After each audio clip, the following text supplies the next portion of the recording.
আসসালামু আলাইকুম প্রিয় দর্শক, আশা করি সকলেই খুব ভালো আছেন। তো প্রতিদিনের মতো আজকে আরেকটি ভালোবাসার গল্প নিয়ে চলে আসলাম। তো চলুন শুরু করা যাক।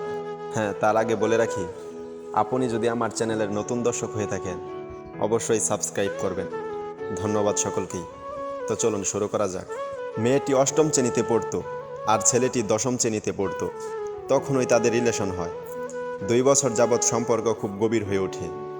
এরপর মেয়েটি যখন দশম শ্রেণীতে উত্তীর্ণ হয় তখন মেয়েটির মা বাবা মেয়েটিকে বিয়ে দেওয়ার সিদ্ধান্ত নেয়।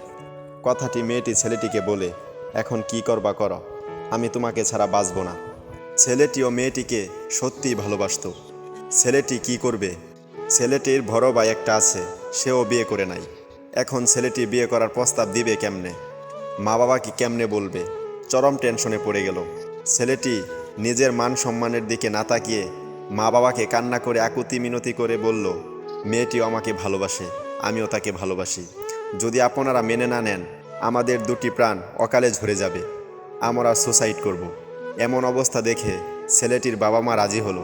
ছেলেটির মা বাবা এলাকার মেম্বারকে নিয়ে বিয়ের প্রস্তাব নিয়ে মেয়েদের বাড়িতে যায়।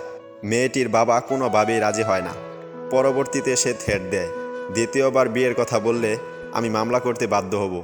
সবার সামনে অপমান করে ছেলেটির বাবা মাকে। কয়েকদিন পর মেয়েটিকে সৌদি আরব প্রবাসী একটা ছেলের কাছে বিয়ে দিয়ে দেয়। সুন্দরভাবে চলছে মেয়েটির সংসার। মেয়েটির স্বামীর বিয়ের 3 মাস পর ছুটি শেষ, আবার সৌদি আরব চলে যায়। যখন স্বামী বিদেশ যাচ্ছে তখন মেয়েটির পেটে 2 মাস 15 দিনের সন্তানের গর্ভবতী মেয়েটি। স্বামী সৌদি আরব যাওয়ার 15 দিন পর ওখানে স্বামী মারা যায় একটা সড়ক দুর্ঘটনায়। একই আর্তনাদ মেয়েটির, একই হাহাকার। স্বামীর মৃত্যুর 45 দিন পর আগের সেই প্রিয়জনের সাথে দেখা হলো। মেয়েটি কাঁদতে কাঁদতে ছেলেটিকে কথাটি বলল। ছেলেটিও কাঁদতে লাগলো কথাগুলো শুনে। মেয়েটি ছেলেটিকে বলল, তুমি কি এখন আমায় মেনে নেবে? আমি 5 মাসের গর্ভবতী। ছেলেটি কিছুক্ষণ চুপ করে উত্তর দিল, তুমি একটা সন্তান কেন, 10টা সন্তানের মা হলেও আমি তোমাকে মেনে নিব। আমি তোমাকেই ভালোবাসি। প্রশ্ন সবার কাছে, এটাই কি রিয়েল ভালোবাসা? আপনারাই বলেন।